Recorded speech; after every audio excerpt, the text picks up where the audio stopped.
Welcome to the We For John podcast, the show dedicated to men and the silent struggles we face day to day. From tips to deep conversations, we strive to give you a voice in a world that wants to keep you silent. I'm your host, Soaring, and I'm joined here by my guest, none other than the creator of our intro and outro song, SaiyaSounds. So we're going to go ahead and cut to the intro, and we'll be right back.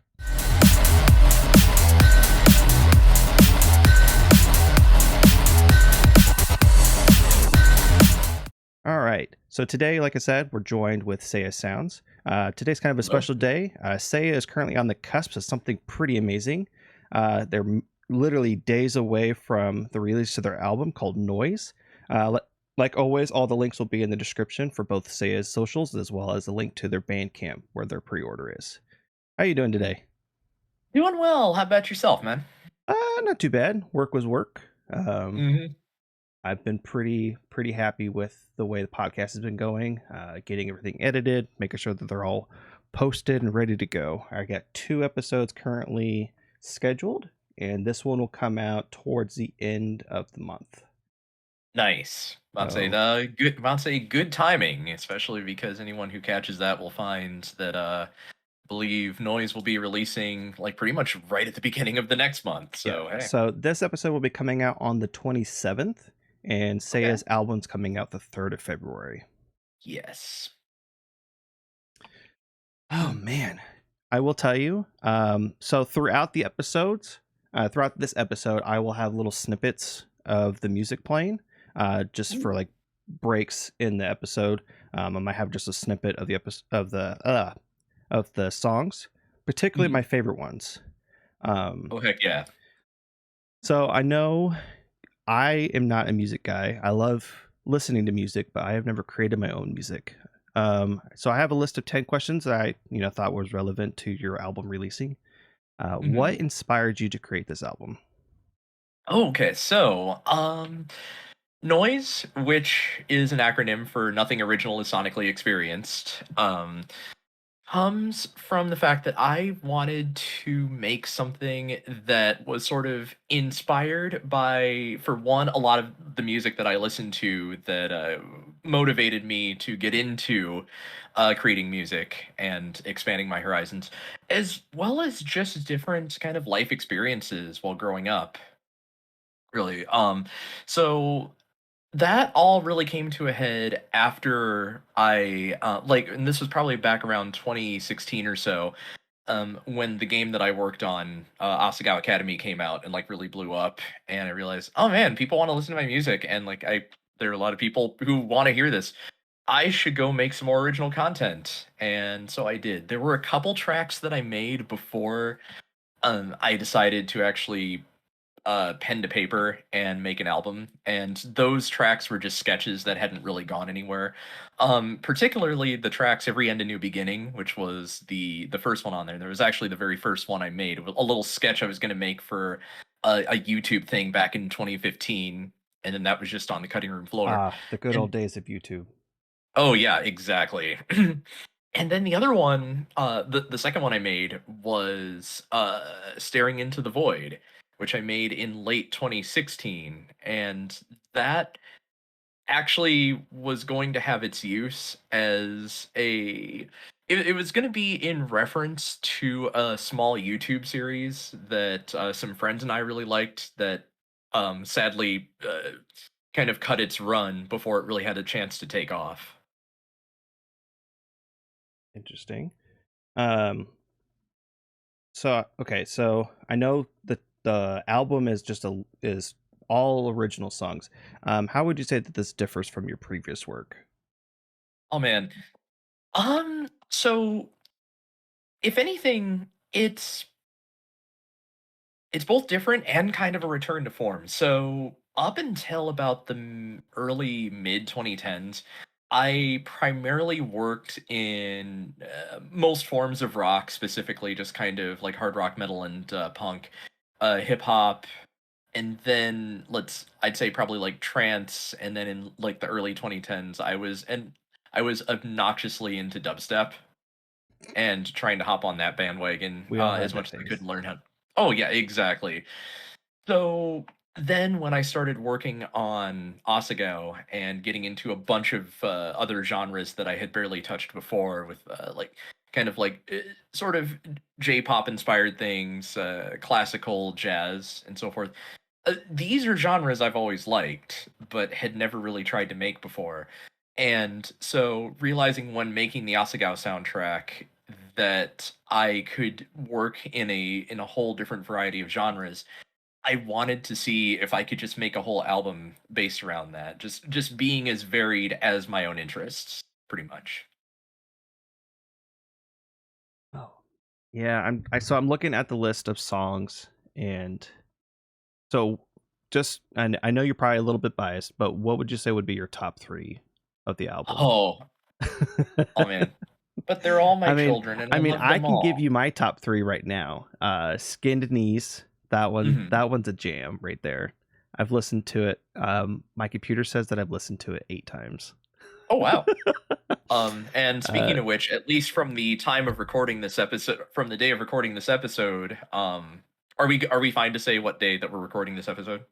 I mean that's fine. I mean Okay. I kind of already said that this episode's Oh, coming out on the 27th. So gotcha. But at least from the day that we're recording this, which is January 9th, the video for Skin Knees, we are due to have out this Saturday. ooh, I'm gonna have to make sure I have my notifications turned on.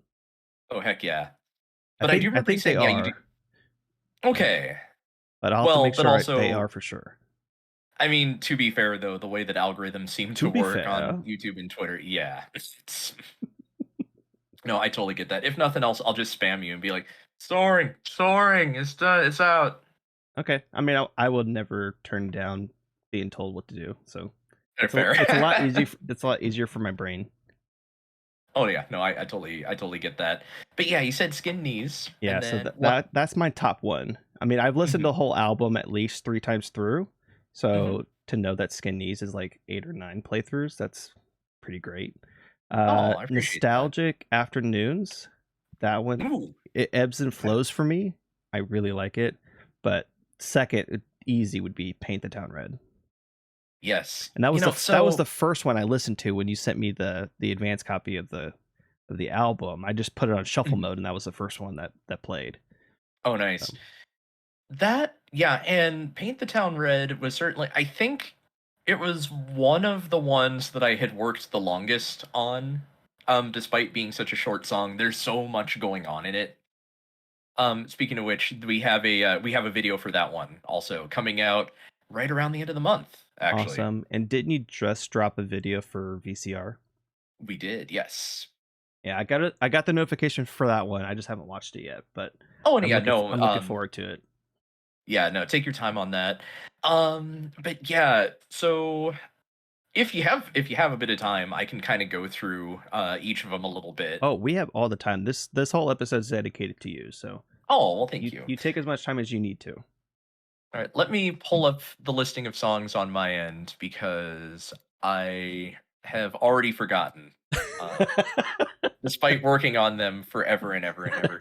Well, I'm. Spoken like a true parent.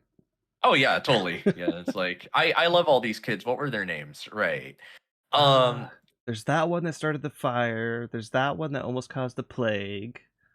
Yep. Exactly. So yeah, trying to keep them all straight, man. Yeah, it's I can also say that when I first came up with the idea of the album, it was like really early 2017, and it was like, okay, well, I have these other couple songs I made. I want to use them in here.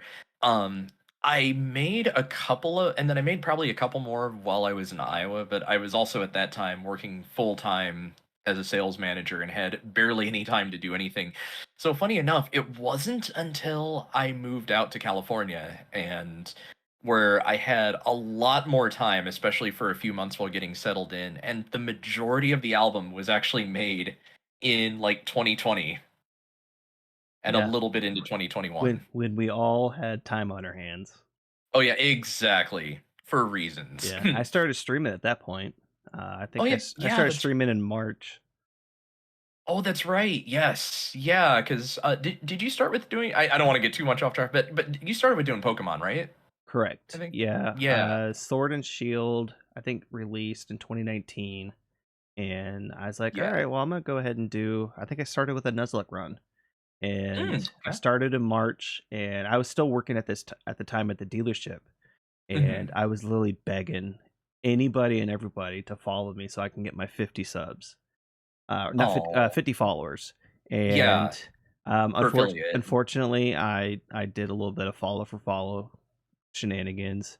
Eh. That's just because I didn't know how to branch out. I didn't know how to network at that point. And then I got affiliate in June, and then I think it was like the second or third affiliate stream that I did that I got rated by Steve from Pokemon Cast, Oh, yeah, yeah. and that was insane. I remember Oh, after I got hit with that 200 raid, I mhm. and then people were subbing to the channel. I think that stream I hit my 50 subs to unlock all my emotes. That's awesome. And I remember after that stream, and my wife could probably tell you too. As soon as I hit in stream, I think we rated somebody, and then I just hit stop stream. I just bawled my eyes out. Oh, Um, that's awesome though. Like, I mean, you hit your follows, you hit your subs, but took care of yeah, all of that at once. that's how I met Saya is through, because I met Saya through Mel, who is in the Pokemon Cast community, and Mhm. one thing led to another. Yep, there you go. Yeah. So yeah, it's interesting who you can like who you're able to meet, who you're able to connect with through various communities. And no, I feel that like there are a lot of friends that I made through that I met after working on Asagao for like during the time that I used to also be affiliated with Normal Boots, those content creators and the Yeah. like. And a lot of that has managed to stay, and I'm really happy for a lot of these friends that I've made. Um, Certainly has changed my life quite a bit and for the better. So most of the album was conceptualized and worked on in 2020. Yes. And then you should have the list of album Uh, names uh, pulled up because I know I yep, have it I on my do. end. Yep, I do have it now. Okay, so yeah, I guess kind of well, yeah, we can go down the list of each one. So every end a new beginning.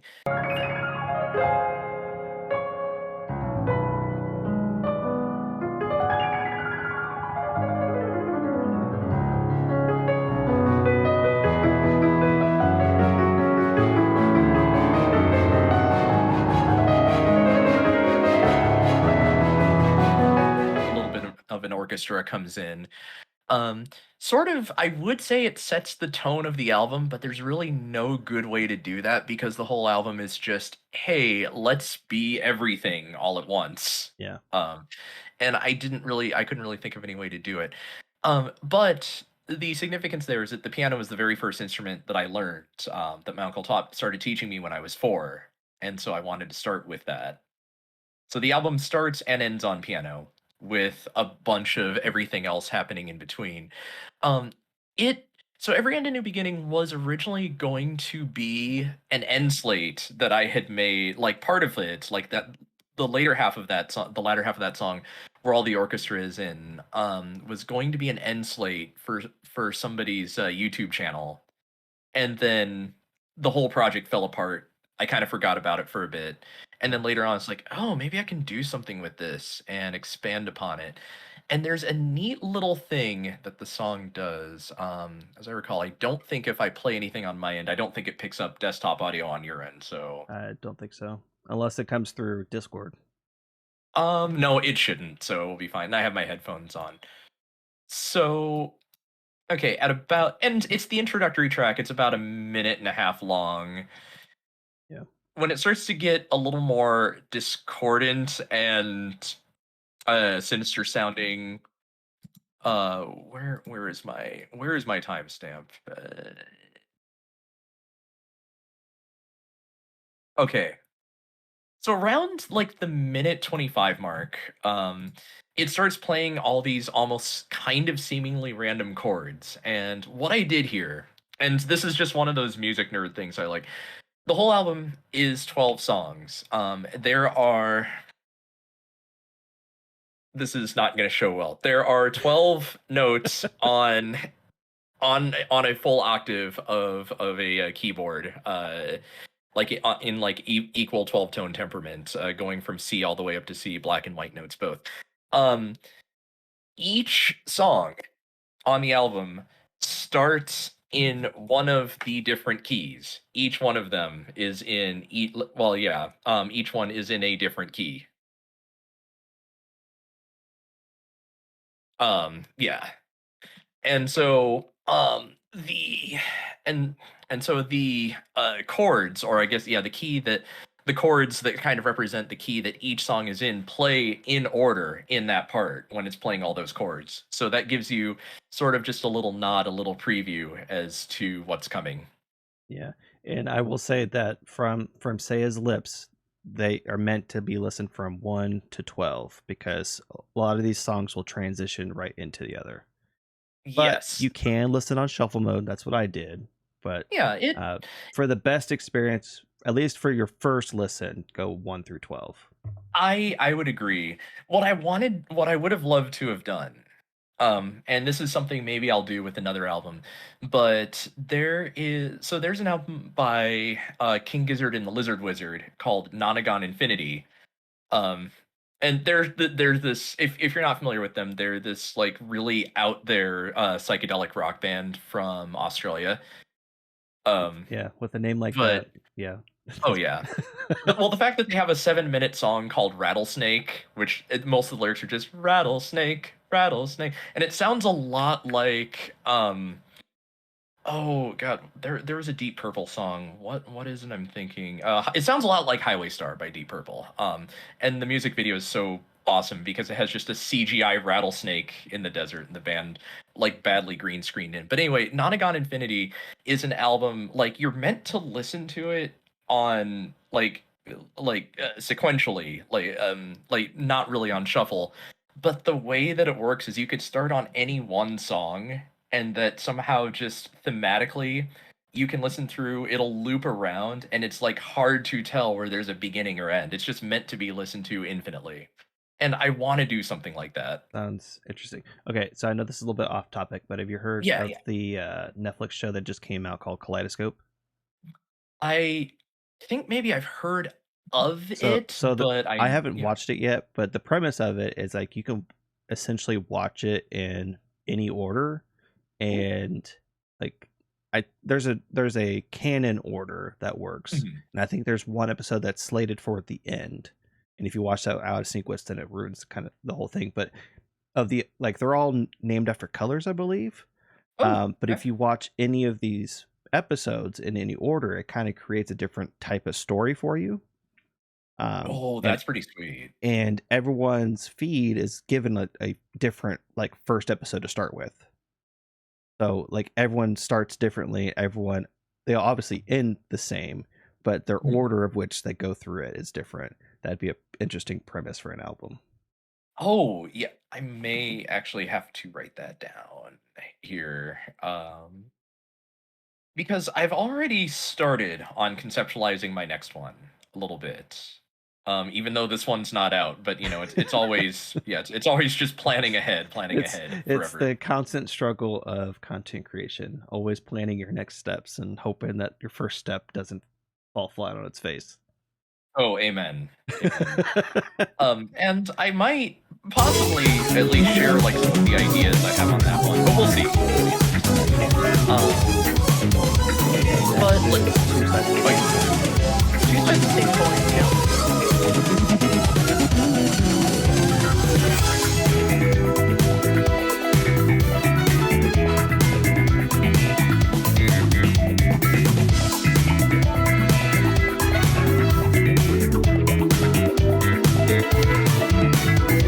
This was one that I think this was actually the final one I came up with.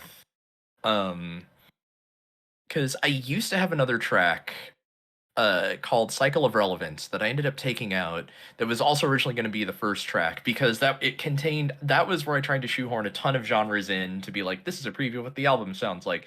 It was Cycle of Relevance ended up sounding a lot like, and it was heavily inspired by the original opening to Dragon Ball Z, Chala Head Chala. Mm-hmm. And it's like, it just, I don't know. It After I started making the rest of the album, like it just didn't really fit as well anymore.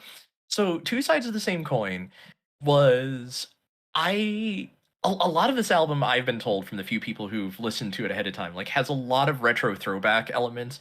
This one, I was definitely going for that kind of 80s boogie funk feel, at least at the beginning. Um, just because one of the many genres I like from that time. So it's meant to be very funky, both like with synth and kind of real orchestral elements. Yeah, it's kind of straddles funk and jazz. I was also inspired in ways from some music by Jamiroquai, and also like various things from the Persona soundtracks.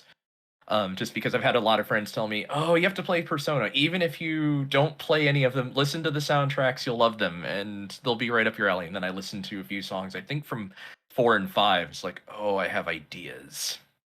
Yeah, I've been told to play the games too, but I Yeah. haven't. But I've at least listened to the soundtrack. So yeah, And the naming for that one, I mean, in each one of these, like I'm normally horrible at naming things, to be fair. But I was kind of inspired for like every end a new beginning, sort of marks that even like if one opportunity ends for you, like one door closes, a new door will open, even if you don't always see it.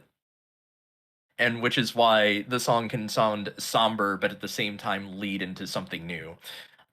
Two sides of the same coin, partly was inspired by the fact that one of the characters from Persona, Joker, like wears a mask, and I don't know much about that, but like sometimes he has a mask, sometimes he doesn't. I know very little about this. Anyone who's listening to this, who's a Persona fan, please feel free to enlighten me because I'd love to learn more. But it was also something where I was trying to kind of marry together like 70s and 80s funk and just the differences between the two. yeah. Well, in my head, so usually I'll look at the title, then I'll listen to the track, and then I kind of get an idea of like where the title may have come from. Yeah. And you said it's kind of like an amalgamation of different genres, kind of mixed matched. For Mhm. me, it felt like Two Face. How he flips a coin to make his Oh, yeah, yeah. decisions. I kind of Mhm. correlated that with the title, and then also kind of how it sounds. I could see that because, and here's the thing: is that no interpretation is wrong, and just because I made these does not mean that my interpretation has to be the like even my interpretation has to be the correct interpretation. So I always love hearing kind of what other people see in these as well.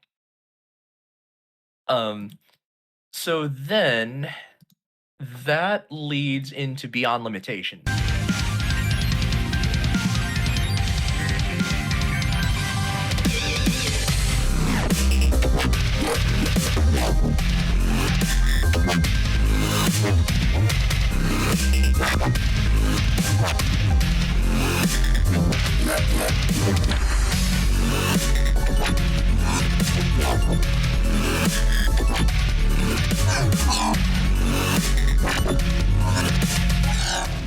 Which was probably the third track that I ever made back in like kind of mid to late 2017.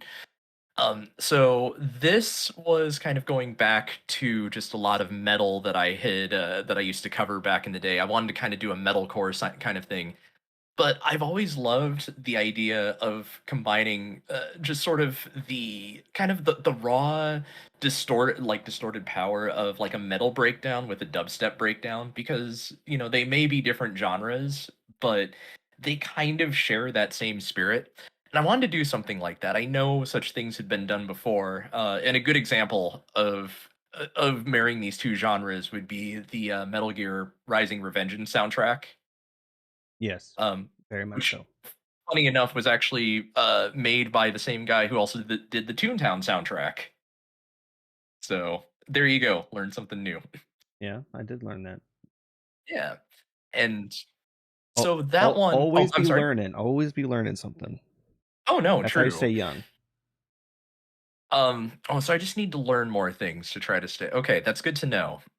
Um, but yeah, Beyond Limitations was, yeah, it was kind of sort of my edgy track of sorts. Like I just wanted to sort of combine those, then see if I could do like sort of a guitar solo over like an EDM thing. Now the thing is that my original uh run, or yeah, I should say my original draft of Beyond Limitations originally ended around, I want to say, oh, what was it? Like right around 3 minutes.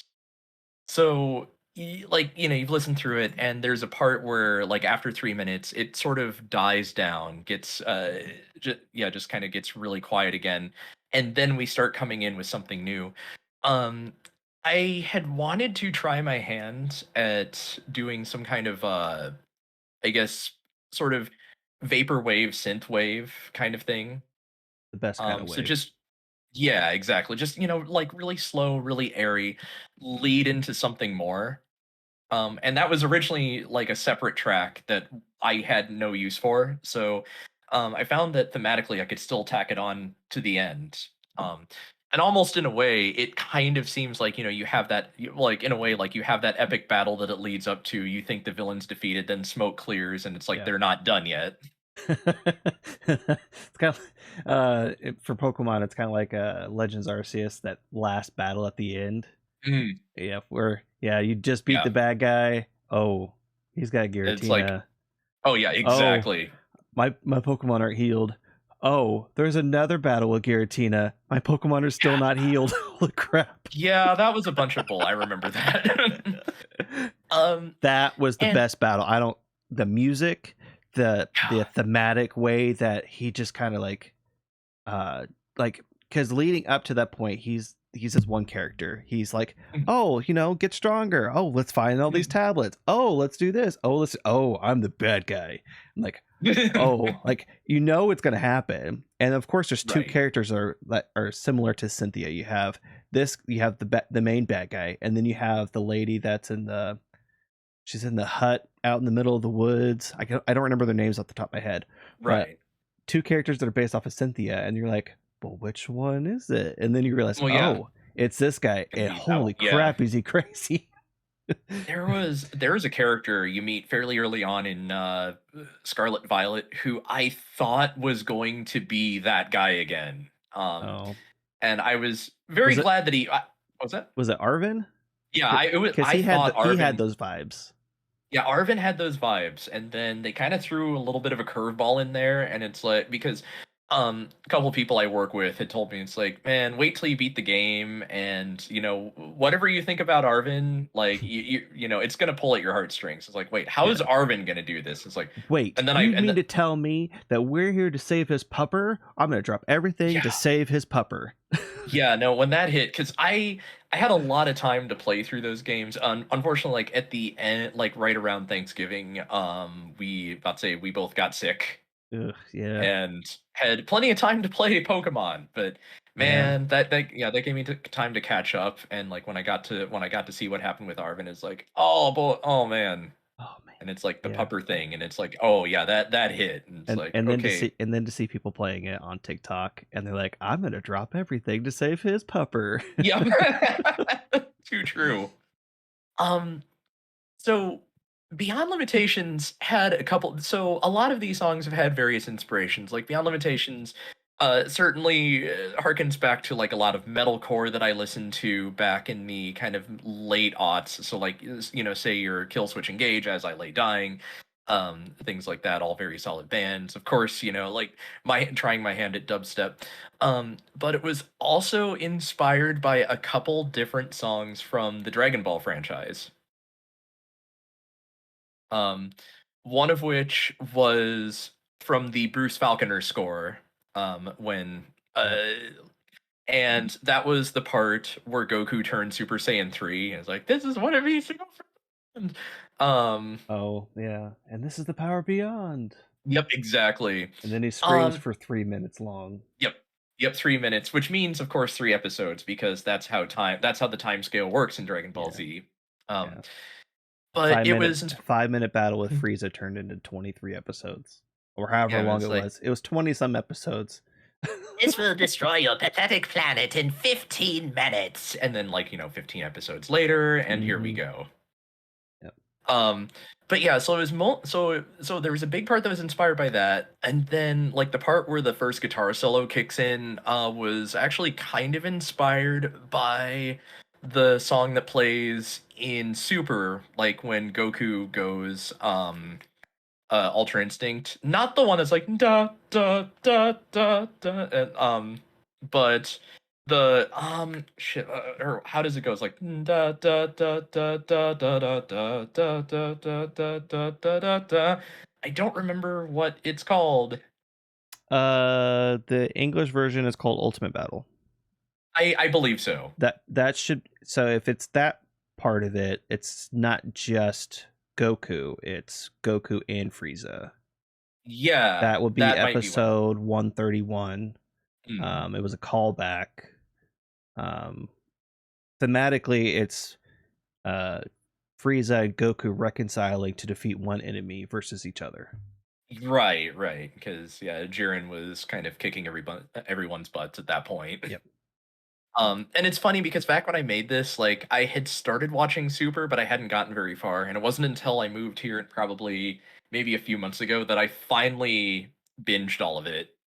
It's like this is what I've been missing out on. Yeah. So it takes a lot of inspirations from those. From those songs. I was even inspired in passing by some stuff I heard in the score of like GTA 5. And then even like there's even one small part that's a very tiny reference to a pop song from the early 2000s that I really liked. And actually it was one of my editors was able to pick that up, like this little part that plays, and she's like, "Hey, is this in reference to such and such?" And it's like, "Ah, you got me." There was a good moment when someone can see the inspiration. Oh yeah, no, def.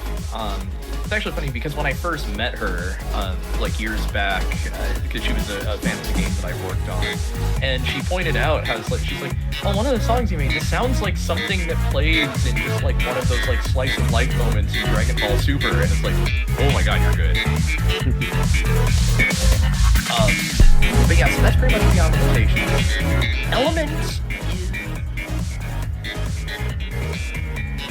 is I called it that because it went through a few different name changes. Element is sort of my dark trance song. Just because when I started doing EDM, like when I started making EDM like way back in the mid the mid 2000s, like techno, trance, house, like those were sort of my building blocks of sorts. And I called it element because I don't know, at least to me, I felt that I was trying, because I tried to have some elements that sound elements of it, ha ha ha. I was trying to like have things that sounded like hot or cold or like, or parts that sounded windy, like kind of like the four elements of sorts. Yeah, I could definitely hear that, especially at the beginning. Yeah, like I was trying to sort of just invoke a bunch of like just like the four elements with it. And that was kind of the idea. And then like around midway through when it goes into that orchestral part, that's actually lifted from one of the first house songs I ever made called Plight, like way back in the day. And I made it, didn't really think about it for years, and then like I ended up revisiting some of my older works, listened to it, I was like, "Oh, this, I know I'm usually really critical of my older stuff and thinking like, man, that's bad." But it's like Plate still holds up really well. What if I take this and weave it in? And so that's kind of where that comes from. Funny enough, Element got a little bit of a change at the last minute because I knew I wanted to put in like this kind of like funky bass guitar, like slap bass, Hmm. and throw that in with the like trance and orchestral elements somehow. And I was actually inspired by there's this musician on Twitter and YouTube, Alex Mukala. He does a lot of orchestral type stuff. He has some really nice tutorials on this. But his other claim to fame is that he has a bass guitar and he will just do like kind of he'll just kind of noodle like kind of funky bass versions of different video game songs. Yeah, that's pretty So cool. he's done this over like One Winged Angel, things from like the Bloodborne soundtrack, things that shouldn't be funky, but he can make funky, but he's able to make funky. And I wanted to do something like that. And then and so the original bass line I made I thought it was okay, but it seemed kind of simplistic. And then when playing Scarlet and Violet and hearing that first battle theme when you get into, I think, the southern area, with like the slap bass and everything, and it's like, ooh, I need to redo this because that sounds way too good. I think Toby Fox did that one, if I remember right. He did like 19 songs in the game. He did the background music for the routes. Mhm. So he helped make those. He also did the raid battle music, Mhm. and then when you terrestrialize in battle, the music changes. He did that one as well. I think he also did Cascarapa Town. Um, Maybe. I know there's been a lot of misinformation as to who did what songs. Right. Um, One of the, uh, I think his name is Lou2 on Twitter. Mhm. He's been going in and he's been making sure to credit the right people for certain songs. Okay, good. I wouldn't be surprised if Cascarapa was Toby Fox because it's a song that sounds like it's really trying to be uh it's that it's really trying to be what is that? Not Hopes and Dreams, but what's that song from Deltarune? Something of Hopes and Dreams. I should know, I covered it like a long time ago. But Deltarune is the only game I have not played yet. I have played Undertale. Um, I am not the target audience for that great, no, and that's but that's and okay. that is completely fair. But the I love music it, but is fire. oh, very much so. Field of Hopes and Dreams. Like Cascarapa Town is trying to be Field of Hopes and Dreams, and that's kind of why I felt that like it's probably Toby Fox, Yeah, but I can yeah. definitely see the inspirations. You can tell which ones are definitely his, just to how they, um, like especially when the song is meant to be repeated, you can tell. Mhm, Um, Especially like a lot of the route songs, you can tell when that transition period is from start to finish. mhm. I actually really like how they handle that, by the way, in the routes, kind of going off of this a little bit, but that they have and because it's kind of sort of interactive or adaptive music because they have the track that plays for like each quadrant that you're in if you're on foot, if you're riding on your on your sandwich vacuum, or if you're fighting something, and like it's basically three different tracks that it can just transition seamlessly between those depending on what you're doing at that point. Yeah, it definitely took a lot of cues from Breath of the Wild because Breath of the Wild does the same thing. It's Hmm. got its main tone, but then thematically it changes based on where you're at. So if you're near, like, I think it's the northern area, like northeast is where the Hmm. Zora are. Like it'll transition into their kind of cues, and then you have northwest, which is the Gorons. Um, but yeah, Pokemon Sword and Shield definitely did a lot of that too. Like especially if you're near the Fury Falls, it's got like a lot of uh like Chinese elements with the just the night the very subtle chimes and gongs that you can hear when you're in that area. Yes. Oh yeah. In Scarlet and Violet in the northeast. Mm-hmm. Yep, near the unscalable wall that is totally just going to Kalos. Yes. Yes. Yep. I know the area well. No, because I remember hearing that because like this sounds like what I hear at the lake and the whole northern part, but it's like this use of instrumentation and throwing in like just pentatonic scales everywhere. It's like, okay, so there's definitely a Chinese element to, like, I picked that up too, and it really like kind of took me aback at first. It's like, wait, what is this? But I enjoyed it. I like what they did with the soundtrack on that. So is there anything more to add for Element? Oh, not really. All right, so let's go. That Let's go into Yeah. Skinned Knees, one of my favorites. Yes.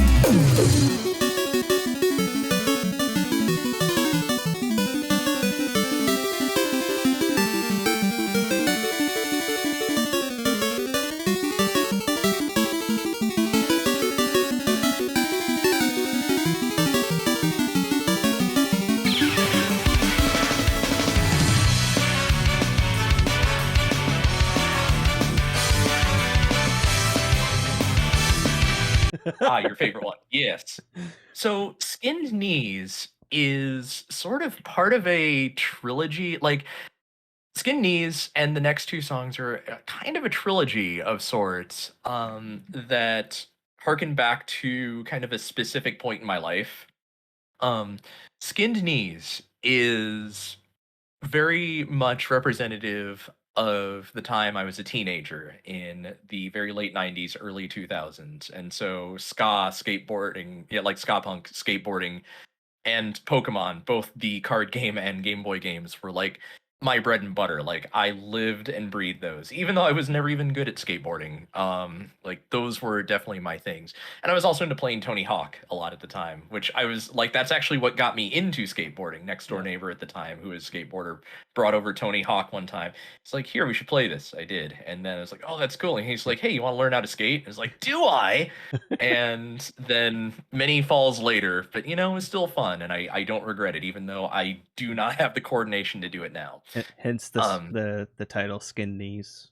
oh, very much so. It's meant to kind of evoke whether you fall off your board or, like, say, you're kneeling down on the pavement, like, you bring out that you bring out that Charizard card that that of course at the time, like first edition holofoil Charizard that you Mhm. just slam on the Yeah. pavement and not even think it. And I can see the cringing right there. I can feel, Yeah. because man, if I would have, like, if I had one of those, and looking back, if I had one of those and did Ah, that, I would man, just if be I just had slapping one of young those me. cards right now, I'd be retired. Oh, right, exactly.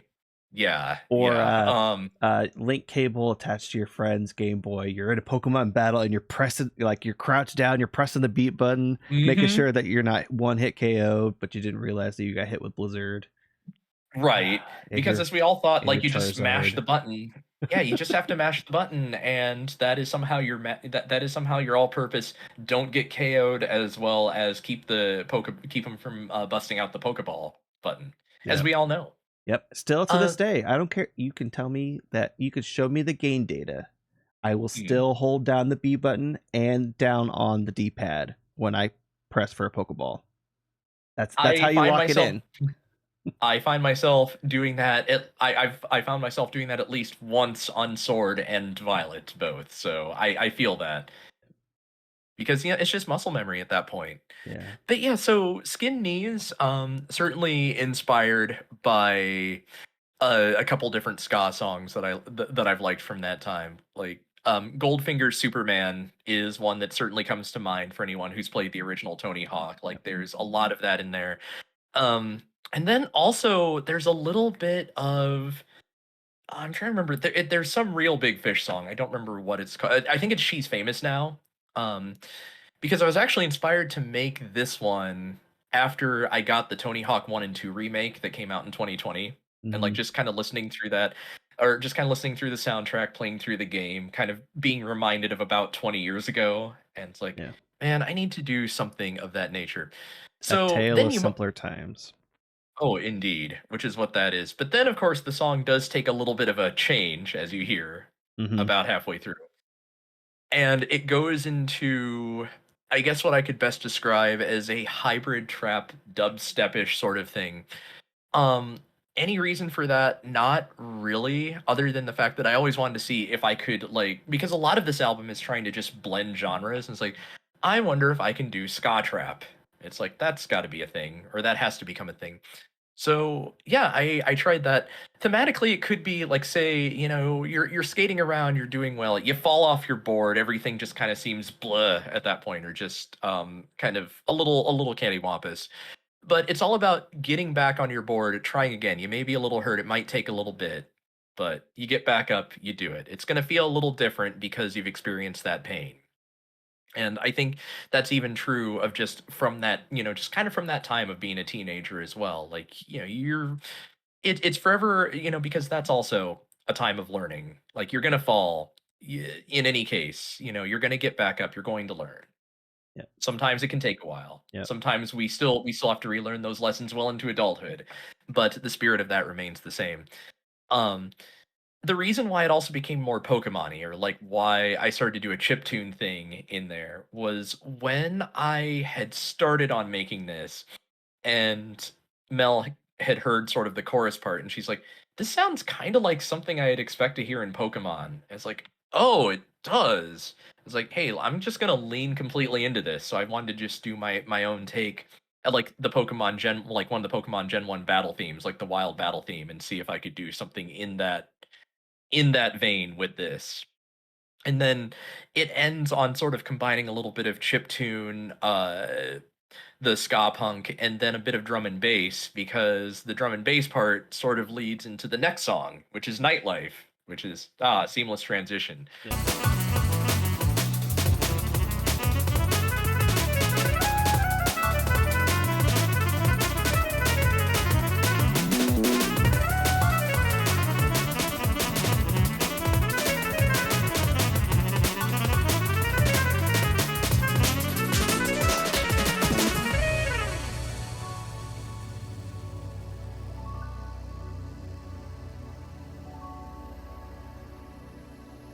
Yep. So Now, Nightlife. now before you Oh get yeah, sorry. into Nightlife, was Mhm. there so with Nightlife being the sixth song, and it's like your halfway point. Did you put Yes. any element with it being the halfway point, or is it just happenstance that this happened to be the halfway point of the album? Kind of, kind of. Thematically, Requiem of Innocence would make more sense as a halfway point, but but it's just I liked being able to transition Skin Knees into Nightlife. But Nightlife and Requiem of Innocence both represent around the same time of my life, which really would have been about half of my life ago, honestly. Yeah. Um, So, Nightlife is a song that picks up where Skin Knees leaves off. And it starts just with this very kind of atmospheric, slow, otherworldly feel. And I was kind of inspired by wanting to make just like sound, like not really soundscapey, but just, you've seen those YouTube videos of like, slow music to sleep to, that kind of thing, just relaxing spa music, Yeah. that sort of thing. I wanted to do something otherworldly like that, something new agey, but then start going into some more drum and bass. Drum and bass is another genre that I've liked for a long time.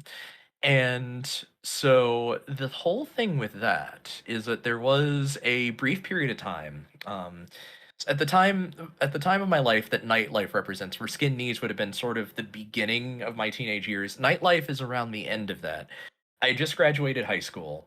I had no idea really what I wanted to do with my life. Like my family was saying, go to college, follow in our footsteps, become a doctor or a teacher or something. And I knew I wanted to go to college, but I didn't know what I wanted to do. And it was summer. I felt in a way free, because it's like, well, I'm done with high school. Now I can, figure out what I want to do with my life. But like, oh my god, I have to figure out what I want to do with my life.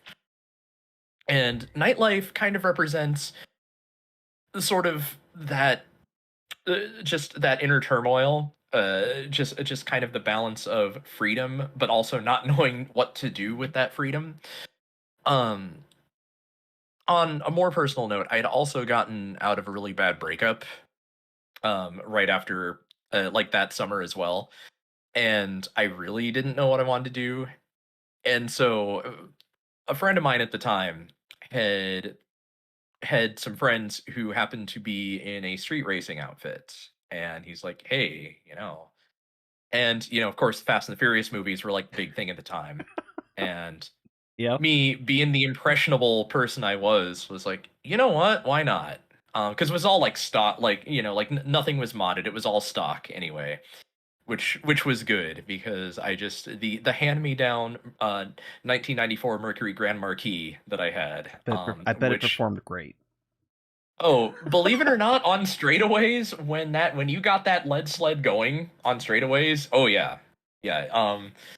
But I can make that thing drift, even if unintentionally. But it was also rear wheel drive, so I think Mm, that kind of helped a little yeah. bit. But it's the getting it going part was the struggle. Yeah, yeah, and I actually, for that summer, like I learned a lot about myself. I ended up doing pretty well.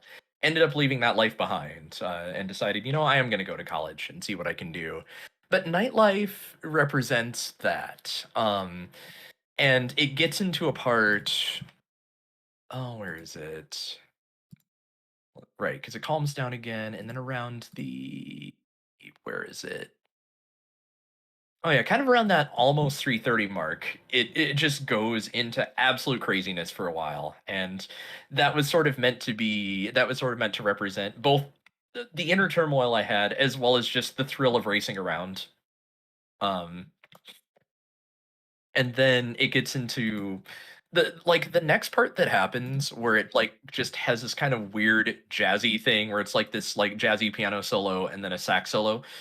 That really came from the fact that like in the mid 2000s I had always wanted to make like a sort of chromatic speedy jazz D&B type thing, but at the Yeah. time I had no idea how I was going to do it. And so many years later I did. And this was also so with nightlife being in your high school, this was also when you're still living in the Midwest, correct? Yes, yes. Yeah, a lot of, and because I can't say that the entire album goes in chronological order of my life, but parts of it do. But this would have been when I was still in the Midwest. Because I didn't move out of the Midwest to California until I was 35. Oh, you're So a older lot than of I this, am. I thought you were younger. that is very nice of you to say. No, I'm actually turning 38 the day after Noise releases. So, yeah. Awesome. Yeah, I was talking to a coworker and they were asking questions because he's an 18-year-old kid and that's all he does is ask questions. And he was Oh, like, yeah, "So as they who were you interviewing?" And I'm like, "Oh, I'm interviewing Seiya. He did our intro. I think he's like 29. I'm not sure. I thought he was younger than I am, but Oh, again, that's very nice of you to think. No, a lot of people feel that a lot of people say that I still look like I'm in my 20s, and I very much appreciate it. I, however, sometimes will wake up and definitely not feel like I'm in my, and I'm yeah, definitely reminded that I'm not in my yeah. 20s when I get up and I get out of bed. But I live and breathe ibuprofen at this point in my life. no, I get you. I feel that. And if I shave, I look just like Mitchie B. So Oh, there you there's go. that. Yeah. I by the way, I love the chibi art that you did for everybody. I appreciate it. I've heard nothing but good things. So Well, as you should. It's now really good, dude. let's see Like if the I love your art in let's general. see if the thumbnails help with the algorithm at all. But it's okay. Hmm. I hear they're supposed to. I hear you put, they say that you put faces in thumbnails, and that's just immediate, like, 1000%. Yeah, but You know, but yeah. So like that was that one. That was Nightlife, and so Requiem of Innocence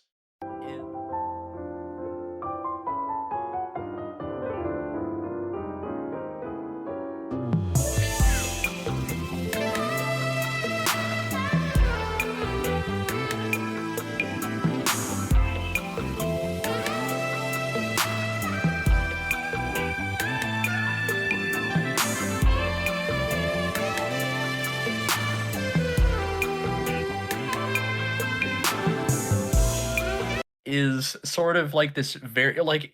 A lot of albums have like that sort of short-ish interlude track, at least a lot of them that I've heard. And originally this was going to be super short. But I also wanted it to be sort of a little three movement story of sorts. yeah, okay. I can now picture that. Yes. Yeah. And that's the thing. Like it starts off much like the beginning of the album. It starts off with piano and it's meant to be very romantic. And then it goes without spoiling necessarily. It goes into its second movement, which is really where a lot of the name comes from Yeah, because that is also around the time of my life where there was that loss of innocence. yeah. We all experience that. Yep. Some, and some haven't yet, and that's fine too. It's like And everyone on their own time. some it happens a lot younger than they would hope. This is true too. Yes. And then the third part of that was more just like I wanted to see because I wanted to see if I could do this sort of like metal ballad orchestral sort of thing with it. If I could just take this completely unrelated genre and throw it into that. And there you go. Yeah, every time. So when you talk about genres in your music, it just sounds like you take. I'm not trying to be mean or anything. This is how I visualize it. But it's like you take all That's these fine. different genres. I work in a shredding place, so like I Mhm. deal with big shredders, and I get to see all the paper go in one way, and they all come out like all mixed together.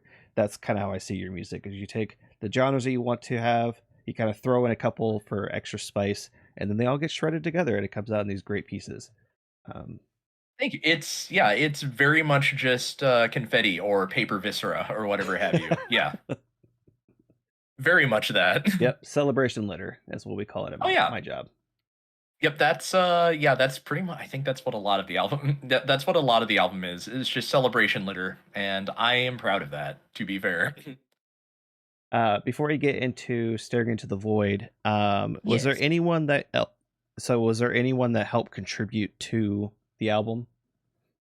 So the majority of it, no. Although for the song, well, let me just double check here and let me think if any, not in any direct way. I mean, yeah, not in any direct way for the majority of this.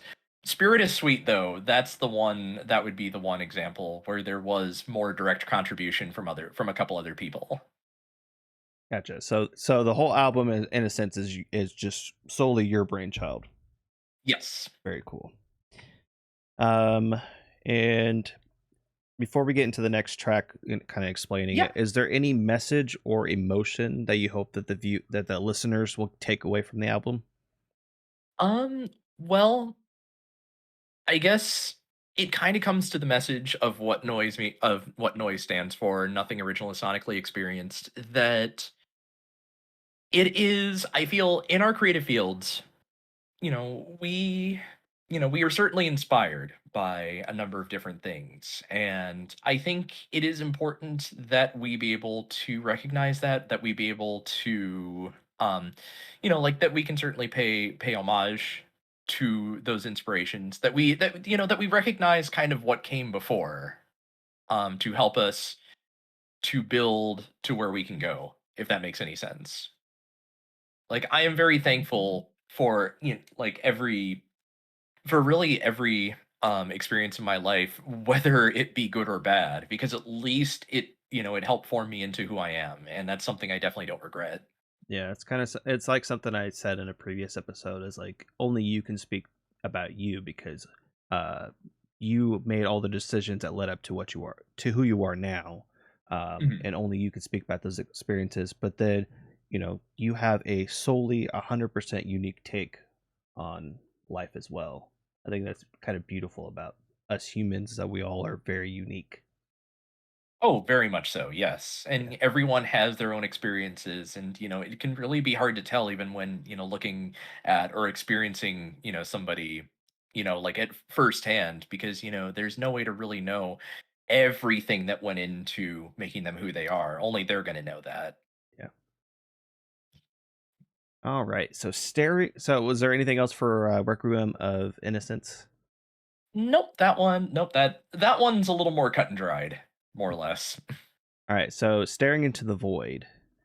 Uh, So now we start kind of getting away from this being about any particular point in my life.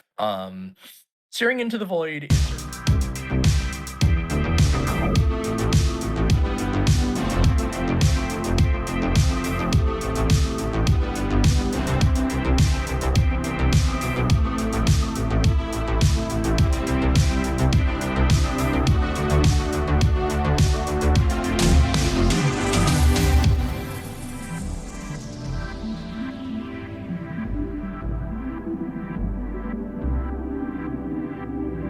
is certainly that kind of throwback 80s synthwave track, and I know for one like that sort of genre has definitely been coming back anyway.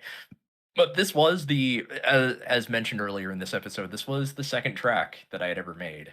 Um and the inspiration for this one originally came from, I think I mentioned there was a YouTube series that I used to watch. Very short lived, very good. Um, so it's a series from creator Ian Brutal Moose McLeod, and it's called Televoid. And so the whole premise of it is that this is a dude who was definitely inspired by Mystery Science Theater 3000 riff tracks and the like. And he would just sit in this completely dark room and he'd be like, "Hey, you want to join me? Watch TV." He'd have this kind of innocent sort of feel to him, and he would be watching and kind of riffing on these like little PSAs or videos from like like the 70s through the early 90s. hmm, But then at first that's what it seemed like it was only that, but then there was just all this lore that was starting to go on where it seemed like he was somehow trapped in this TV world, and like there were a lot of fans that were hoping to see what would come of this, but then he just kind of stopped doing the series. Oh, that's But unfortunate. yeah, yeah. And like I get it. Like, and he has his reasons. I don't know exactly what they are, but but still it's still something that's been certainly appreciated by a lot of his fans. And so Staring into the Void was originally kind of a love letter to that series. And that was kind of mostly the point with that one. And also just my excuse to make 80 synthwave because I love that genre. Yeah. Yeah, I do love me some synthwave. Oh yeah. Yeah, I tried to do a little bit of that with the podcast intro. It's kind of synthwave meets like modern EDM with like a little bit of metal. Yeah, I could definitely hear that in it again. Oh Uh, yeah. yeah, when I'm editing this thing, I listen to that intro at least 10 to 15 times. So, Whether or not you want to. But yeah, while eh, you're editing it. I Not mean, I'm I have to hear it just so I know when to put my transitions in there. No, for sure. But All let's see. So right. yeah, that was that one. Yeah, I don't think there's really anything else I can think about with Staring into the Void. Now, what all songs do you have a video that goes with it?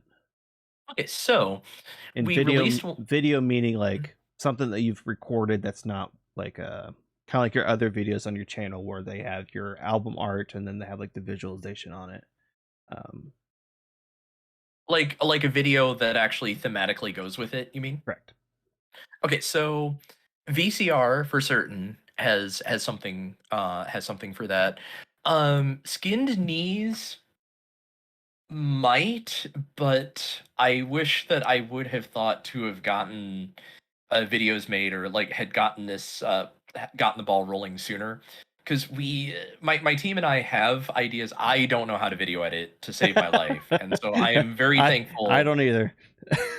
And so like I have been very thankful to have two editors, two very good friends.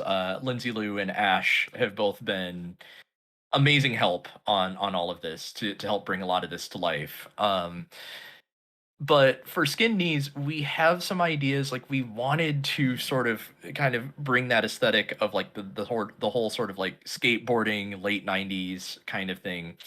But at the same time, this is the one that we want to have out in like 5 days at this point, Yeah. and we might not be able to make that happen. Now that said, we've also decided that if we can't get um exactly what we want with this, we will still release the video and it'll just have like the more basic like album cover kind of thing. And then we would see about like because there we have a couple videos that we want to release after Hmm. Noise comes out, and we might just re-release Skin Knees a Skin Knees video like in a proper way at that point. So, you can run with this idea if you want. Um, Okay. so when I think of skin knees, I'm thinking of like Tony Hawk Pro Skater. You know how they have the big giant cameras where they're recording this stuff.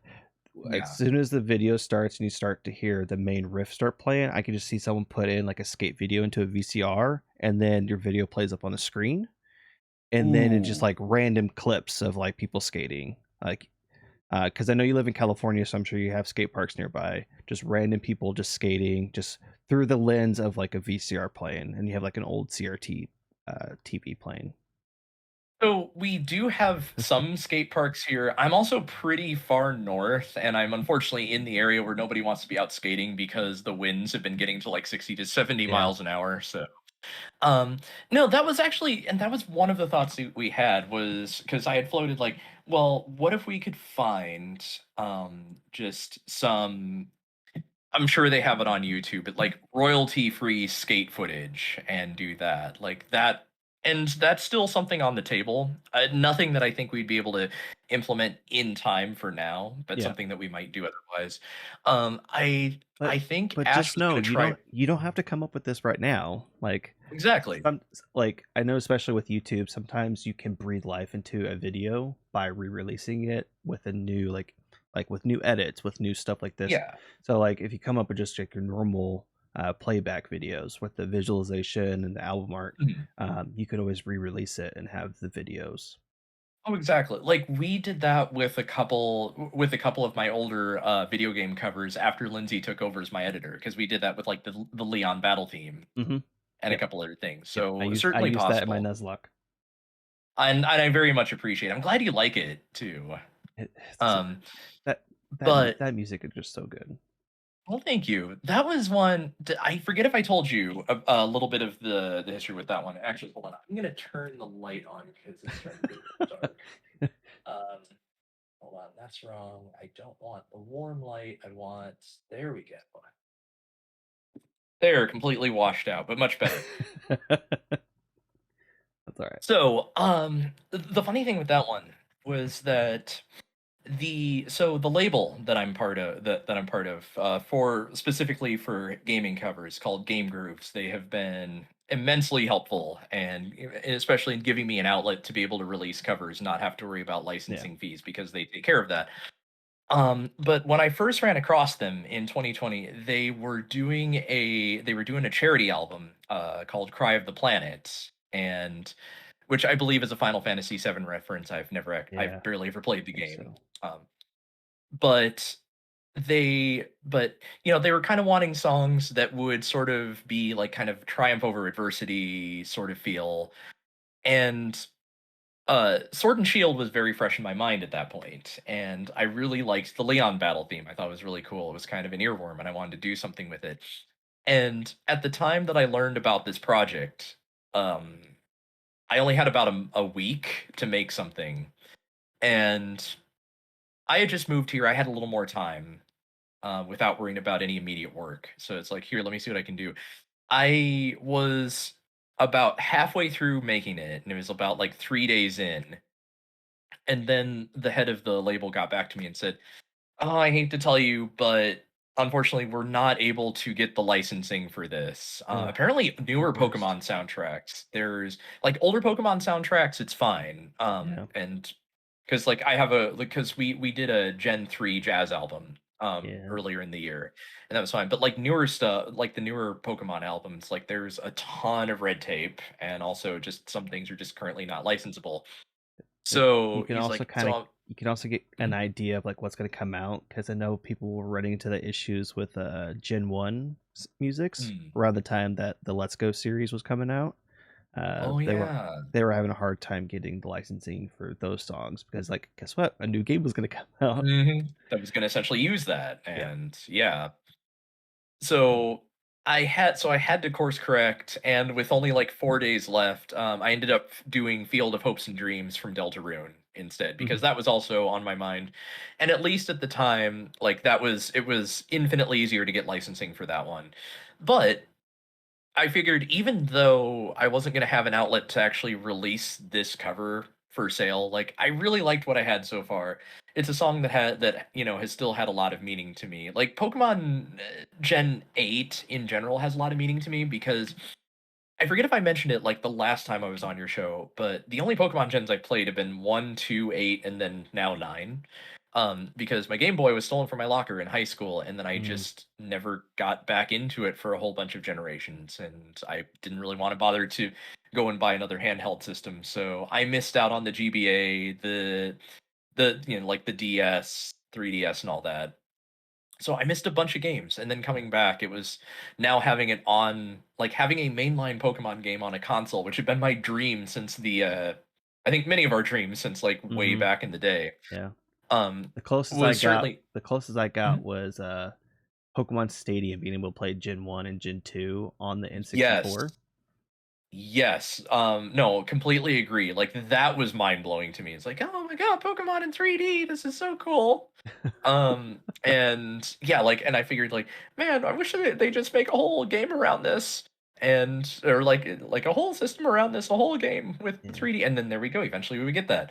Um, so like that, it just had a lot of meaning for me because of that. Just because like, hey, this is my time getting back into Pokemon, getting to see all of the changes that the series had made over these generations without experiencing them gradually, and just getting all Yeah. this quality of life, all this new stuff at once. And the other thing was, at least while I was still living in Iowa and away from Mel, that was just kind of a game we shared as well.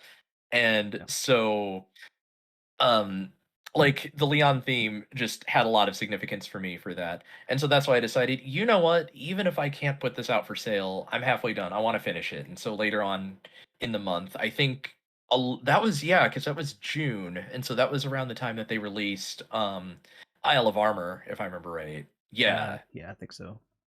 And I figured, well, you know what? Even if I can't sell this, I'm still gonna put it on YouTube as a way to sort of show, like, hey, I do Pokemon covers, I do video game covers. Check this out. And there you go. Yeah, I'm sure you probably got 10 views just from me alone. I very much and I appreciate. I really honestly appreciate each one of those too. Yeah. But it's one of my favorites that I come back to, especially whenever I see any tweet thread about, post a song that you're really a song or a cover you're really proud of, and that is certainly one of them. All right. So let's see. It's staring into the void.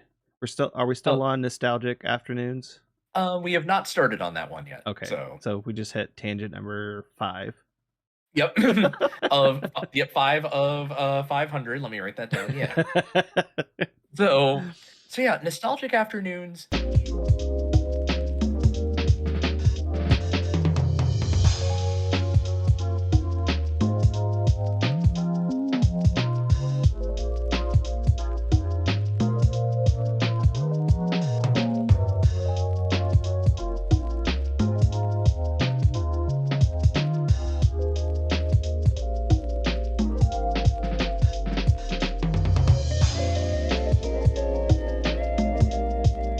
is one of the songs that I did make. I think it was the final one that I made back in Iowa, because most of this was made in California.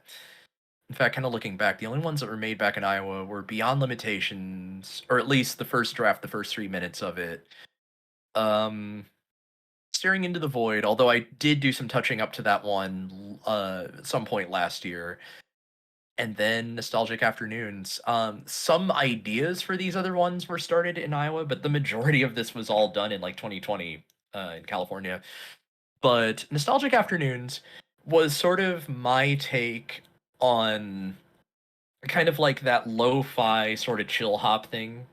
Um, it's a throwback to how I used to be a hip hop producer once upon a time. There were a couple rappers that I used to write for in the late 2000s, and we kind of all just went our separate ways after that. But this was sort of akin to some of the beats that I wrote at that time. Um, and it's also called Nostalgic Afternoons because I was really wanting to go for like kind of with the way that the like kind of what the bass does with that really synthy bass, kind of sounding like that sort of, I don't remember what sort of synth instrument that like a lot of West Coast hip hop used in the 90s, but I was kind of trying to go for that. It was just meant to be a throwback to the early 90s in general.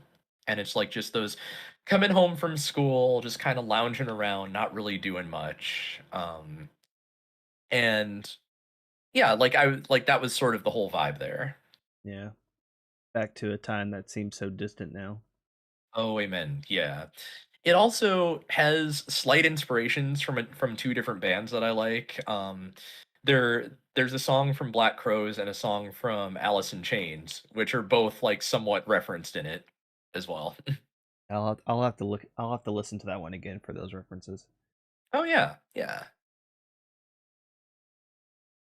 And I know what kind of makes it get a little weird is like, because at first it seems like, okay, this is going to be really chill, not much going on.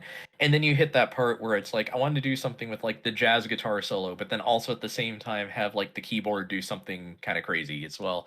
So it starts as very chill hop and then it gets very less chill for a bit, but Yeah. still keeping that same sort of vibe. So I like to play with expectations. That's a lot of what this album is. Yeah. Well, it's a showcase of your talents too. Mm. I think with everything that led up to this point, I can see where all the little pieces come from, the little slight nods and references, but this is your showcase. Oh yeah, and especially because when I used to perform live, like way back in the day, I come from a very much a rock background. So I had been so used to that format of like like verse chorus solo chorus Yeah. that I kind of wanted to do that here as well. All But right. just kind of do it in a hip hop setting instead, like with a little bit of a jazz feel. But anyway, sorry, go on. No, I mean, like I said, definitely have to re-listen to this one just to get those nods. But now we start to transition into my second favorite song, "Paint the Town Red."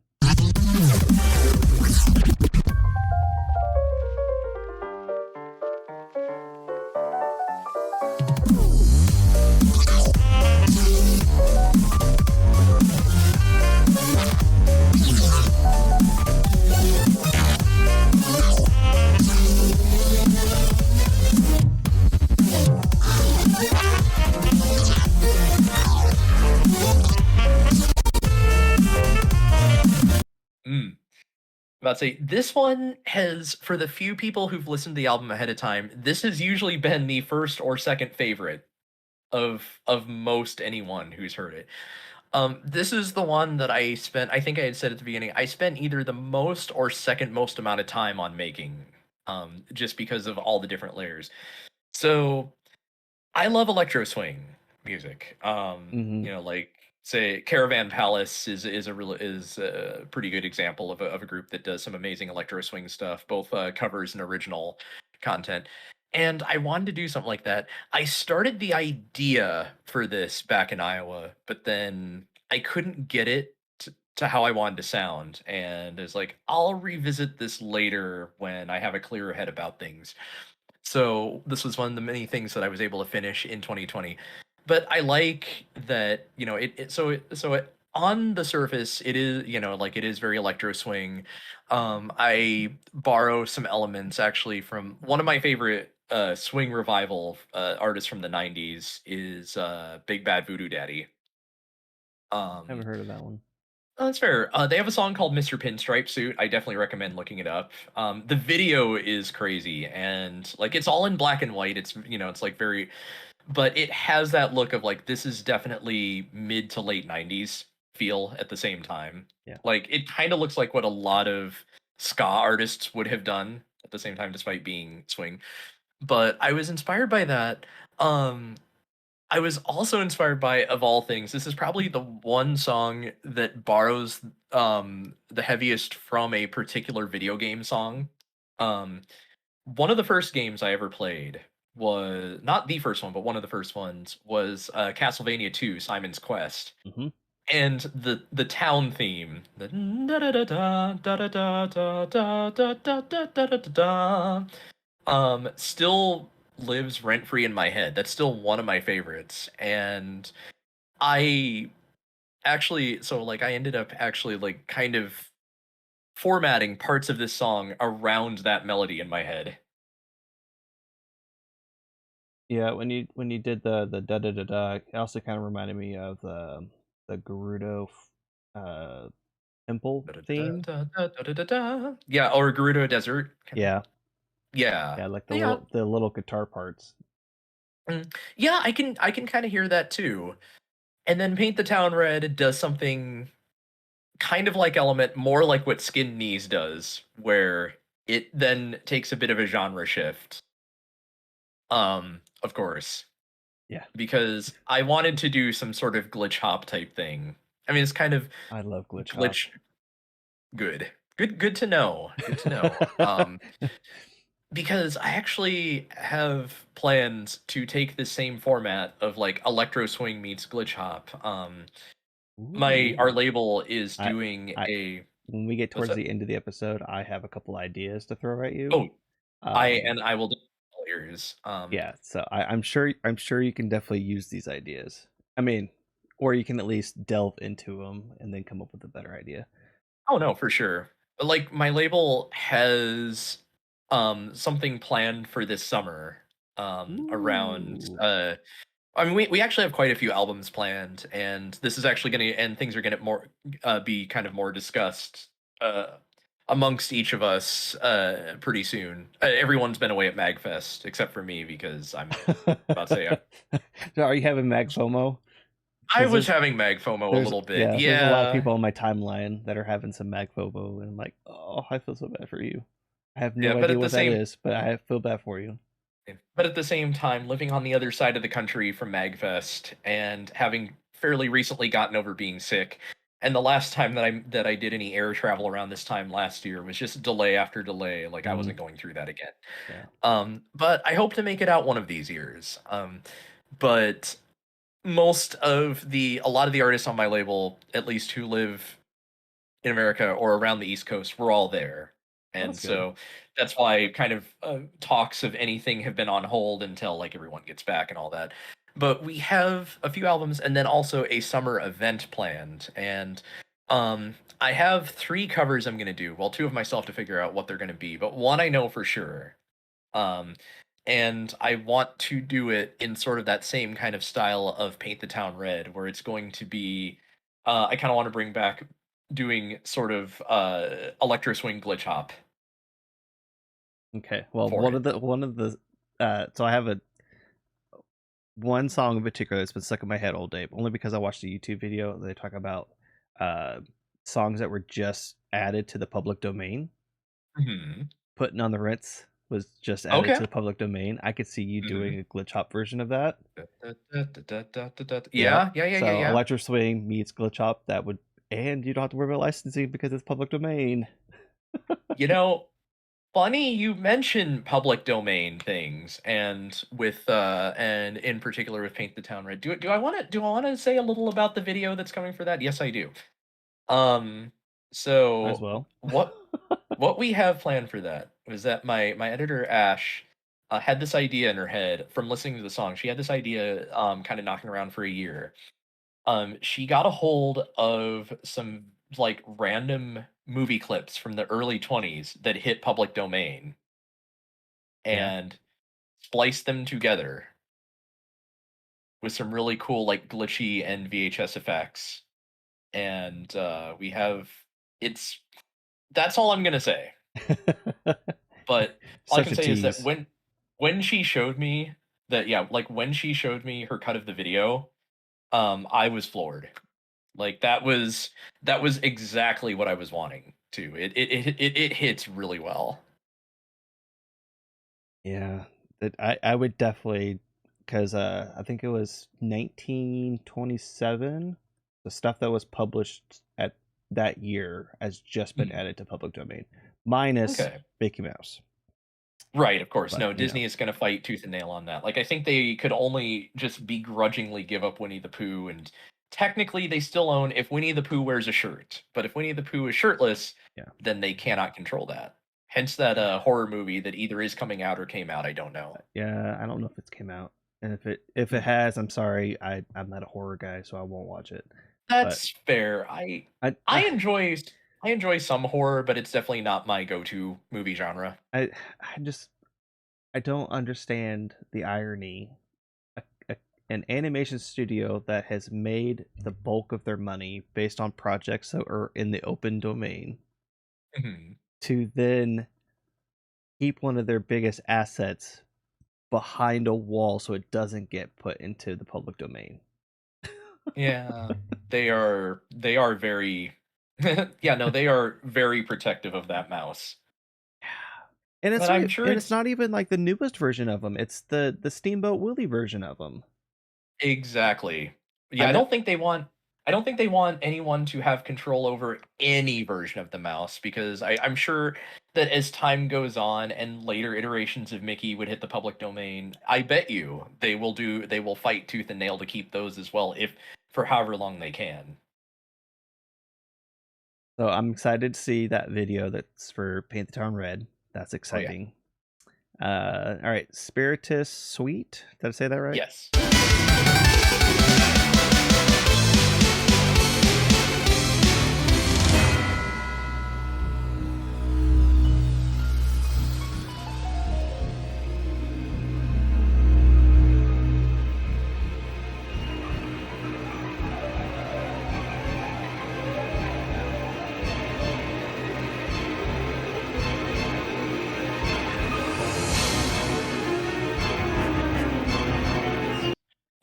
So that is a song that underwent a ton of name changes.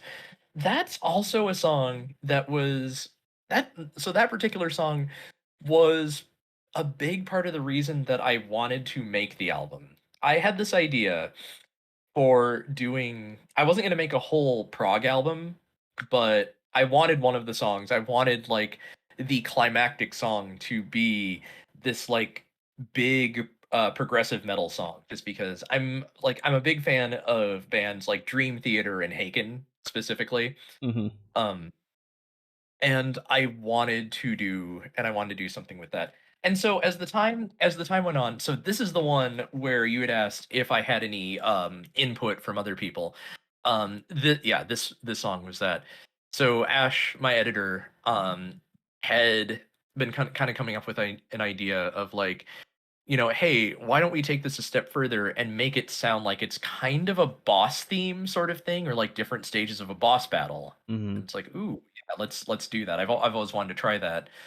The only thing with Spirit is Sweet is that it was originally meant to have lyrics. And Ash had come up with some like they were good, but they weren't quite what we were looking for. I have another friend who is working on lyrics for these, like not only lyrics, but she's also she's also operatically trained. She's actually what I'm looking for this. And so she's coming up with lyrics and is recording something for this. I had been hoping to wait to get this until the album. Like I was hoping to wait to release the album until I could get this, but I also can't wait forever. Yeah. So that's why I'm releasing this as an instrumental. But that said, when she does finish, I am going to release another version of Spirit is Sweet with her on it.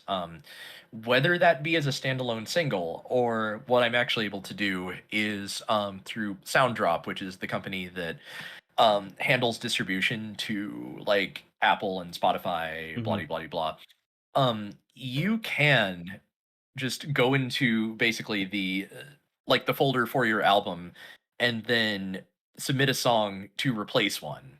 And it takes a Hmm. bit for it to, like then reflect on all streaming platforms.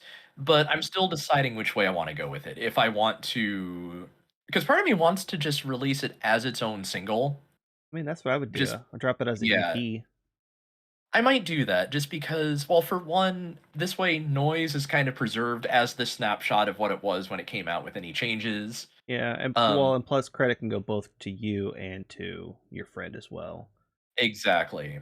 So then this way, however long it needs to take her, we will get that out. But I know the ideas that she and I have been kind of going back, like have been kind of doing back and forth. Like they're pretty good. Like I like a lot of what a lot of what she's thinking for this. But yeah, that was the big track. That is the one that probably took me, I think a little longer than Paint the Town. Despite how short Paint the Town Red was, it took me a while to do that.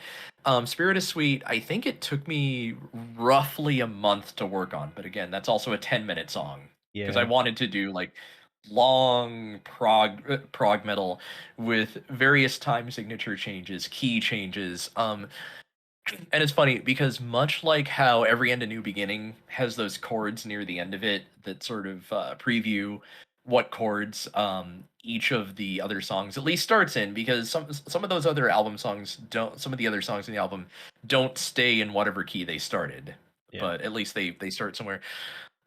Spirit is Sweet, my other thing that I wanted to do is that between the different movements, I wanted to do each one of the 12 keys on the 12 tone equal temperament scale as well. And I wanted to represent each one of those in there. Yeah, that's very cool. I think this song is the one song that you've sent me the most work in progress snapshots. Yeah, that one had a lot of work in I th- progress and I a few think I changes here think and if I there. remember correctly, you've sent me a version of Skin Knees, you send me a version Mhm. of Paint the Town Red, and you sent Mhm. me like 3 or 4 versions of Spirit of Sweet. And Yes. I don't know, Yeah. like when he sent me these, they were just WIP, WIP. So I didn't Yep. know what their title was. All I knew was like, oh, this sounds dope. Oh, this Oh, sounds well, even thank more you. dope.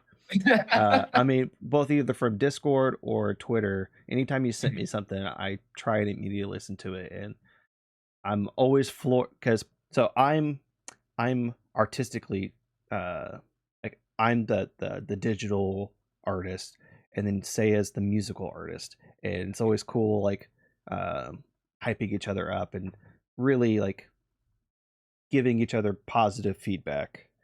Um, and so I've definitely appreciated being given little snapshots of the things you're working on.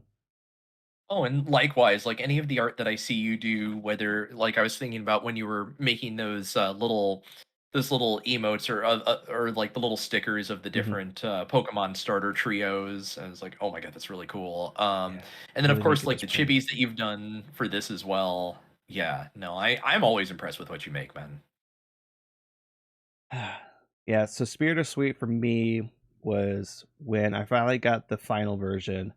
think I think Paint the Town Red is the one I mentioned first, and then Skinned Knees was the Yep. second song that came out, and then I'm like, oh, this is amazing. And then Spirit of Sweet, I did say was very much a boss theme. It sounded like it was something I would listen on Final Fantasy 14.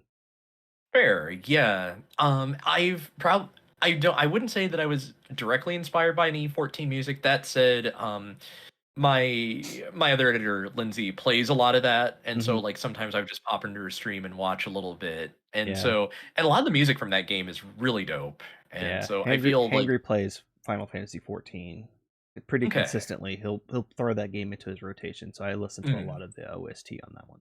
Yeah, and that's really good. I know if anything, a couple songs that come to mind, like there's certainly some Bloodborne elements in there.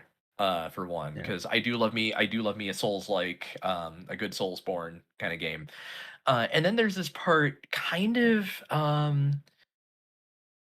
in somewhere in the middle. I don't remember exactly what it is. I'm too lazy to pull it up right now. But where so like a lot of the instruments go away and it's just really somber and then some strings start to come in um and like eventually like kind of a heartbeat and so forth, and that part was definitely inspired by one of my favorite songs from Majora's Mask, which is like when the clock strikes midnight on the final day and the moon's gonna like now the moon's like only about 5 or 6 minutes away from falling, Yeah, and you start getting the like, countdown timer. and I love that song. That's probably my favorite song from that game, and Majora's Mask being my favorite game, like I wanted to represent that in some way, shape, or form. Yeah, I could definitely tell that now. Oh yeah. That's like my top 5 for Zelda. I wasn't Oh yeah. when the game came out, I was not into like I just came off of Ocarina of Time. And Mhm. mind you, this was like before the internet was mainstream for everybody. So like we didn't have these forums of like how to do certain things. It was all like you find out on at recess, or you call Mhm. your best buddy on his phone on the landline. Like, how do you get the fire arrows? Oh, you're supposed to shoot at the sun while you're at the lake. Mhm. Yeah. I They mean, don't mention that's that at all. all. Mhm. Like, I'm a 10-year-old kid. How the hell am I supposed to know that? Oh, you're supposed to read the tombstone. I'm It lucky was to like, read during "How?" school. Yeah. Yeah, too true. I feel that. And, also, like, when we get these tips and tricks from the playground, it's so easy for rumors, to get around. So, of course, it's like, well, you check under the truck for Mew, Yep, and yep. you just have to do whatever to get Luigi in Mario Or 64. or like you pass your Game Boy to your friend that knows how to do the missing number trick, like all the steps. You Mhm. got to talk to the old man at the town, and then you have to. There's another step. There's one more step, and then you go to surf up up on Cinnabar Island, right next to where the Mhm. Pokemon Center is. Oh man, Oh, memories old unlocked. times. Yeah, Yeah. missing number, catching the fossilized Aerodactyl, Mhm. getting the level 999 Mewtwo, but if he gains one experience point, it goes down to level 0. Yep. And it's like even before we would understand stack overflows or anything like that, You and were talking yeah, about how you skipped generations 3 through 8 or 3 through 7, except and I'm yep. like, "Oh man, I bet playing generation 8 was alarming because not only did you have uh the stat changes. So you had the Mm, physical special split. You also yep. had abilities because Yeah. that was in Gen 3. You also had Fairy type that was introduced to Hmm. Gen 6. 6, yeah. Oh man, The only reason I had any idea about fairy type was because there was a Nuzlocke I had watched someone play from Gen 6, and they got wiped on I don't remember what Pokemon wiped them, but it was because that Pokemon was like a Gen 1 Pokemon that was given Fairy was typing. yeah, that was retconned to fairy type. And they're thinking like, "Oh, my Gyarados will be fine. Use these dragon moves." Wait, what? And It's not then what? like their Gyarados was like I think the last Pokemon that they had that was still yeah, Oh like the last Pokemon they goodness. had alive. So that whatever that wild Pokemon was just like ruined their run right there. It was probably a Wigglytuff or yeah, probably a Wigglytuff. I wouldn't be surprised. Yeah, it was one of those. But yeah, That it was yeah, I man, think there was a it whole lot was of Gen that. 1 that was given Fairy typing. Yeah, I mean, I guess about anything that was pink for one. Yeah, Also, yeah, Mr. Mime as well. Wait, wasn't Mr. Mime? I think Mr. Mime got fairy. I'm not sure. I can't remember. Gardevoir was given Fairy typing. Mm. Oh goodness, a lot of Pokemon were given Fairy typing. The Some of the Pikachu ones I clone didn't. even had Fairy typing. Yeah, like Meryl and Azrael and so forth. Which that one I didn't quite understand. I was trying to sort of get some of them I could get, like Clefairy, obviously. Jigglypuff, Yeah. yeah, I could see it. Yeah. Um, and then Snubble, it's like, well, it's a dog, but it's a pink dog. So then I just kind of started assuming like, okay, well, anything that's pink that was just normal or something like that before, or that's overly cute. yes, like then that makes sense. That's gonna be retcon to fairy. But then there were some like you don't fall into about any of these. I have no idea why. Another thing that Gen 8 really threw me for a loop for, but I enjoy, if anything, was the XP share because I remembered like trying to like it took because it would take forever and a day to like train Mhm. up my team because I have to Yep. do each one at a time. Yep. And it's like, man, as I become an adult and have more things on my plate to deal with, Yep. I like things that just make it a little bit easier. Yep. The I experience. know I know that I know that like jury's out and there are people who don't like that and they do prefer the original way. And I do kind of wish that there might be an option you could turn on or off for that. But I personally like it. Yeah. Well, for anyone that makes a complaint, I say go back and play Gen 1. And Yep, there you go. then or Gen 2, I guess, would be also Mhm. feasible. Is Yeah. that the grind is so bad. Putting your weakest at the front and then you have to switch to somebody Mhm. else and you pray that you had the lucky egg attached or else you'd have to do Right. that battle all over again. All And I right, mean, so tangent number 7. yep. I'm glad you're documenting these. Yep. So VCR, the last song on the album, it's also the one that you just released a video for. Yes. Also, I will back up one thing with Spirit is Sweet Uh-huh. is that it is kind of meant to be the different stages of a boss battle. Like, it's like, you start off like you're getting to the boss, then they attack, then it's like they have their first form, which is all kind of creepy, and it's like they release a cloud of poison and Mm-hmm. you're dealing with that. And then you start getting the upper hand, and then it gets into like the somber part is kind of like say it's sort of meant to be death and reflection, like kind of party members dying, Yeah. things like that.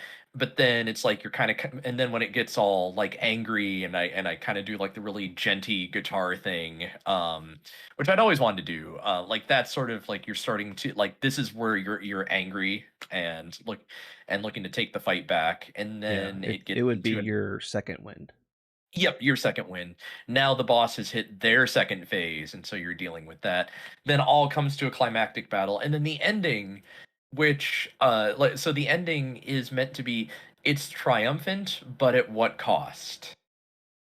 And it's Yeah. like you've beat the boss, but it's just that little bit, it's that little feeling that starts to creep up on you of like, what caused that boss to appear. It's like who's to say that there won't be another to take its place? Yeah. So it's yeah, so that's kind of where that's going. But anyway, I just kind of wanted to get the whole process of that out of the way. But yeah, so VCR, yes.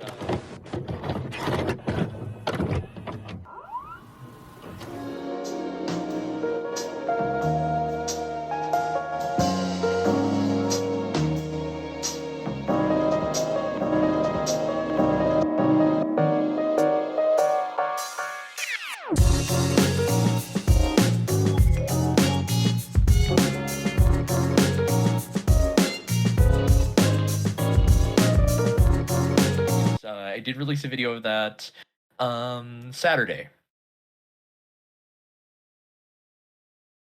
And so VCR is also much like Nostalgic Afternoons, kind of it's definitely that sort of throwback hip hop sort of feel.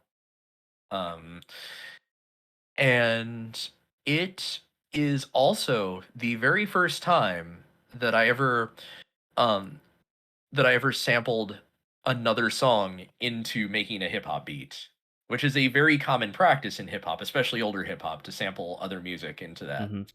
The best part was I didn't have to worry about clearing the sample because the sample that I used was from a song I made for Asagao Academy.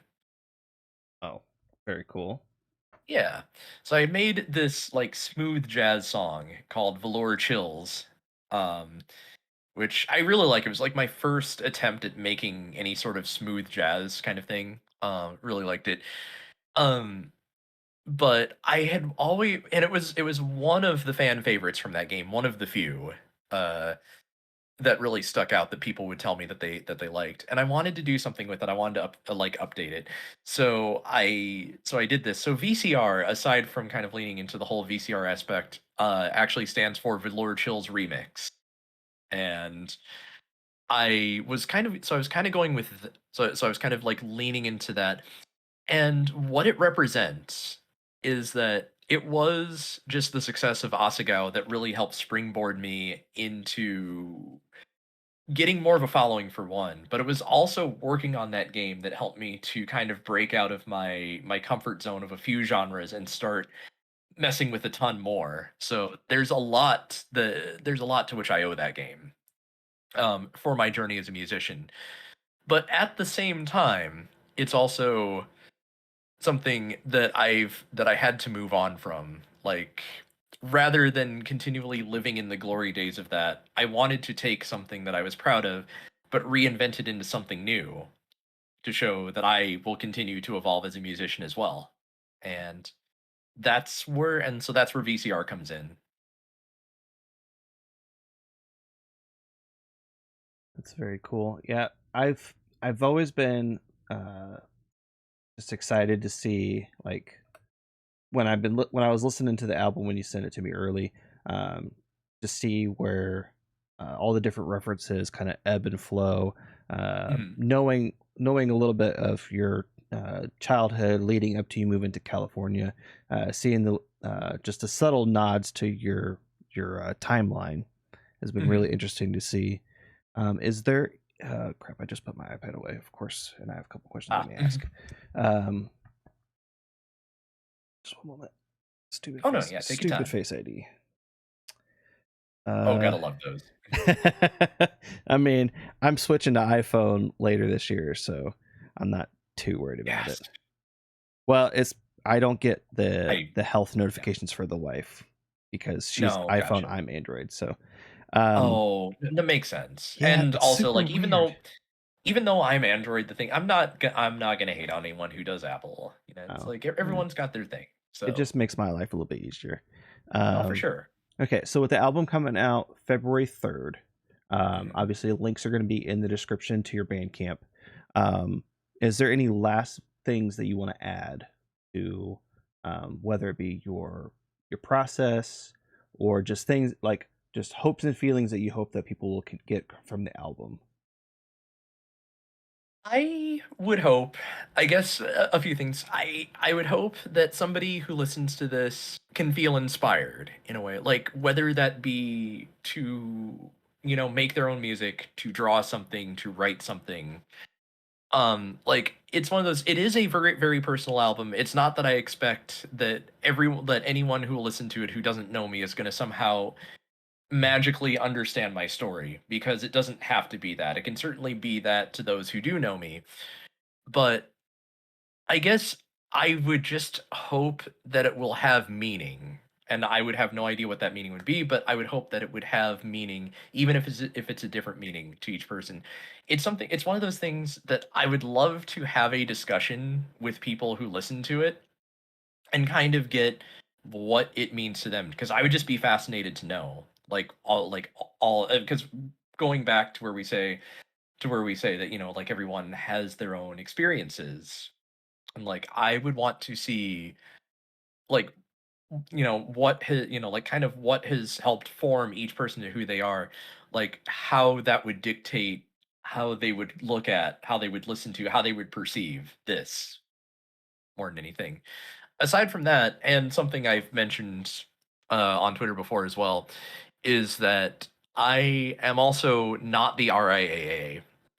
This is self-published. There is no label or anything I'm beholden to. So I am 1000% fine with people using any of these songs to like say use in their streams or videos or anything like that. I has to be credited, of course, but Of yeah. course. Yep.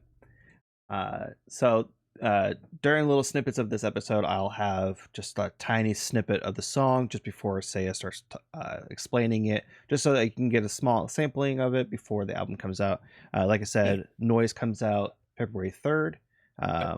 I'll make sure all the Saya's socials are linked in the description, as they already are. I think I have your Twitter, your YouTube. I will make sure your Bandcamp link is also put up there.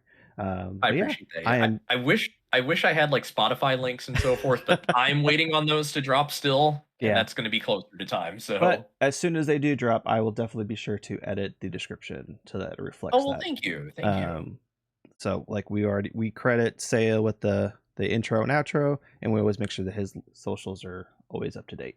But I super thank Saya for being here. It was awesome to chat about the album. I'm looking forward to coming out, despite already having the pre-release version of it. But I look forward to supporting you, Saya, and I hope people that are listening to this will also do the same. Oh, well, thank you. Well, also keep in mind because you have pre-ordered, there is a special 13th track that I had not sent you that will be there. Ooh, well, I'm definitely gonna have to make sure I put my pre-order in. Yeah, you hear a little of it in the trailer, but because I was originally gonna make like a little throwaway thing for the trailer, but then I liked what I was doing. I turned it into a whole like I think 4 or 5 minute song and decided, well, this is gonna be the pre-order bonus. So Well, I definitely look forward to hearing it. Like I said, super appreciative of having you here. Um, and I'm always thankful for you to have me on too. yeah, and you're always welcome. Well, Uh, thank you. your chibi will be on the thumbnail as well as on our merch store, which I Oh heck should yeah. link in the description. Well yeah. But yeah, thank you Yeah, so I much am for being here. And well thank you. go ahead and call this the end of our episode. I know I need to eat some dinner because I Oh, didn't do that yes. beforehand. But just remember when life gets you down, stand tall and we forge on. Thanks.